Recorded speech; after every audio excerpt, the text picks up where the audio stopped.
Hello, we are exploring gate 38, the gate of the fighter, the gate of opposition. And we have the first line, which is called qualification. I'm just going to get my rave eating ready just in case I need to check something. Okay. So the first line, qualification, it always acts as a guide to the essential meaning of the hexagram. We know this about the first line. And the foundation line here, qualification. There is something beautiful in this. This is a fuel, it's a pressure, it's energy which is speaking for the whole hexagram. And you can see that right from the beginning that the intuitive process carries something that we call psychic phenomena. Now, the lifetime learning says tempering opposition based on the circumstances. This is what the 38 one is here to learn. This is the foundation of the hexagram learning about tempering opposition.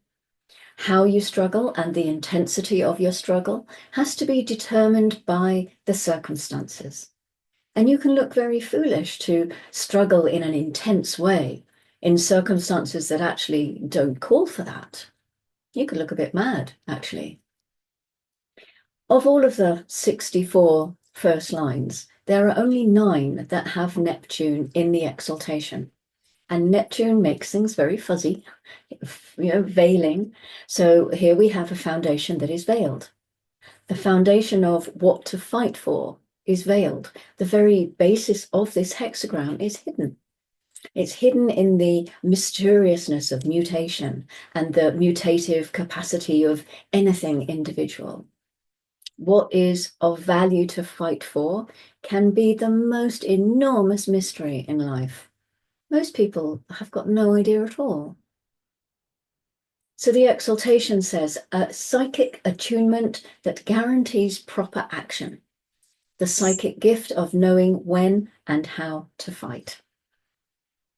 The sense of what to struggle for or not, when to struggle or not, when to listen or not. It's because of Neptune that we have this psychic label, because it appears mysteriously from behind the veil, and suddenly in a noxious situation where nothing is going on, the 38 one finds itself engaged and struggling. They don't know why, because it's a psychic moment. It's coming from behind the veil. But you don't always have to struggle. You don't always have to fight.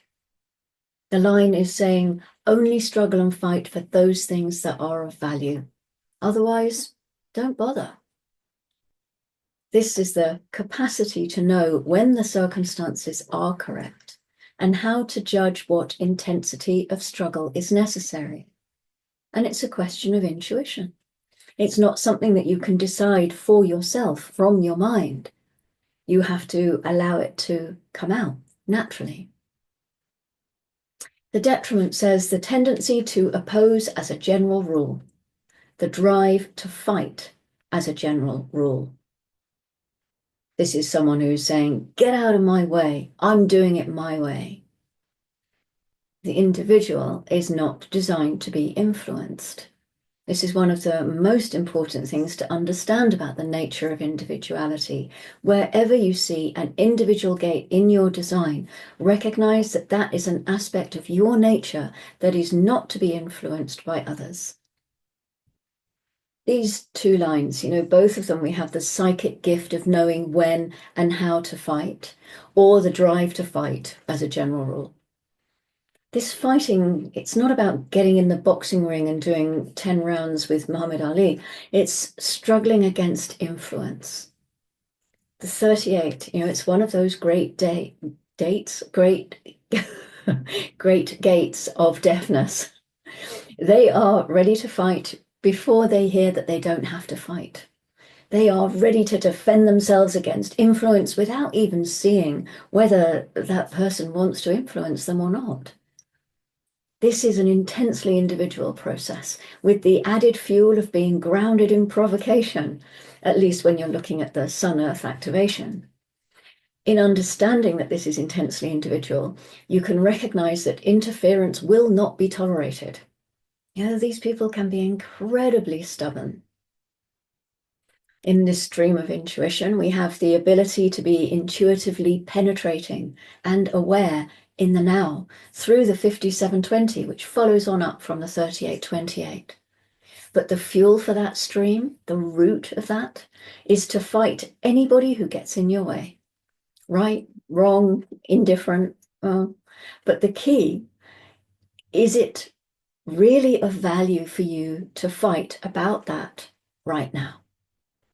As a first line, this is the true struggle. What is worth fighting for? It's a great question for the 38-1.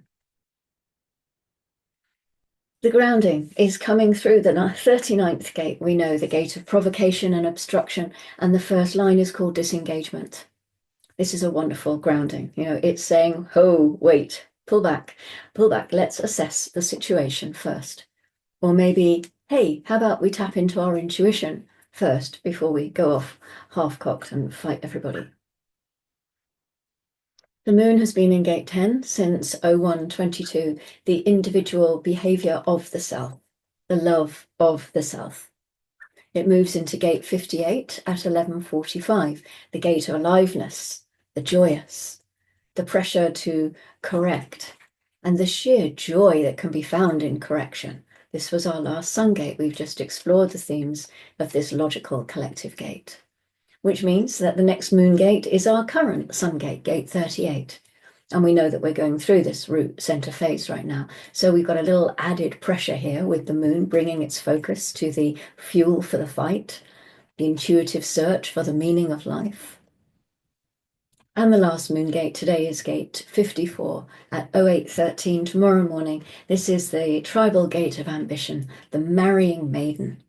This is the fuel to rise up, to transform your fortunes through hard work and through helping each other.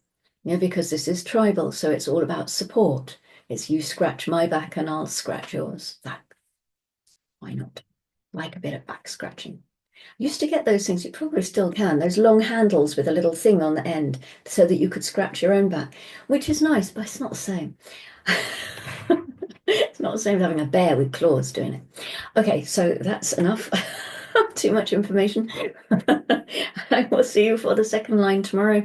Yeah, until then, as always, loving yourself through this pressure season that we have, this really interesting time of of the sun's transits, what it's bringing to us at what we consider as this time of year in our human world. See you tomorrow. Go gently.